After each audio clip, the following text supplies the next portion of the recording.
the bankruptcy is over. The auto industry appears to be going great. You're buying up buildings right and left. I mean, these are good times. They're definitely good times. You know, it's an exciting time downtown for sure, and in Midtown, 100% occupancy and residential in both places. We have a lot of interest among young people and others to move downtown. Technology companies coming. Got to focus on the neighborhoods and continue to focus on the neighborhoods. Get all that blight removed and continue on what's going on downtown, and hopefully see some residential development happen in some parts of the city one day soon.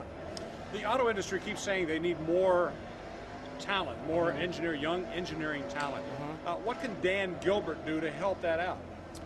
Well, you know, I think, you know, making the urban core and making downtown Detroit a sexy city, which it's becoming. I mean, it always has been in a certain way, right?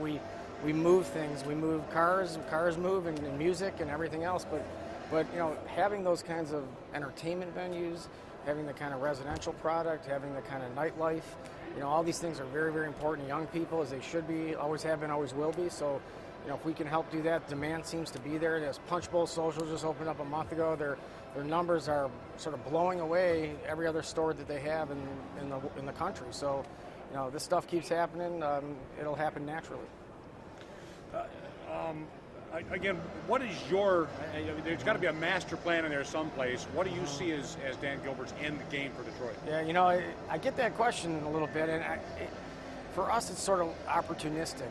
It's sort of whatever becomes available, you know, does it fit in the sort of the puzzle of what we're trying to do? And we're just trying to invest, you know, downtown, and then help in the neighborhoods and help lead the blight thing, and bring as many companies, whether they're part of ours or other companies we have nothing to do with, just bringing it down. And the main thing is we want to make sure they know it's in their own self-interest to do so. This is not an altruistic, do it for the benefit of the city. I mean, that's great, of course, if you have those noble intentions, but this thing does not maintain and sustain itself unless it's a market-based economy.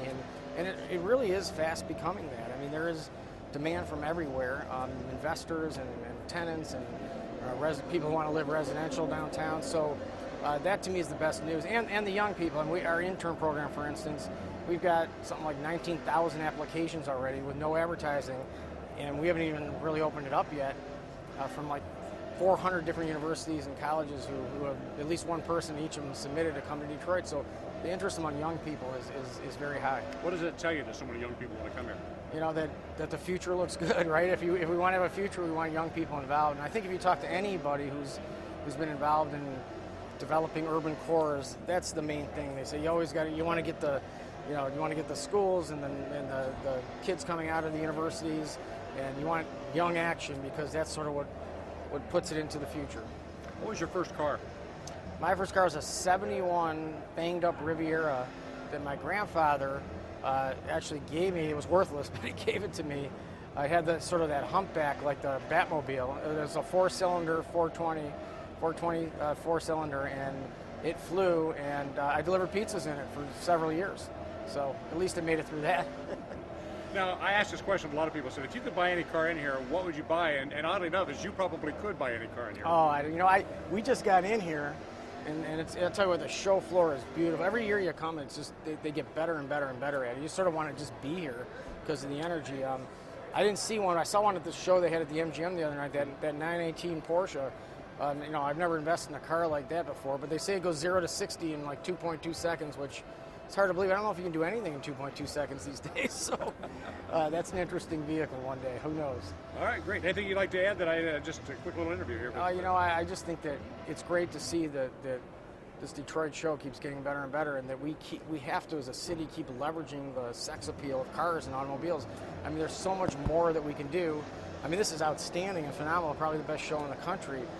But you know, some of the stuff they're doing in Germany is like entertainment attractions where families and kids can come and interact with cars. Everyone loves cars, so we have to take advantage of that in Detroit. It's something I'm not sure we ever did in the way we could. Is that something you're going to do personally to make that happen? Yeah, I mean, we're talking all the time, and yes, it's one of sort of our big rocks that's out there. Is, you know, how can we help? We're not car guys by trade.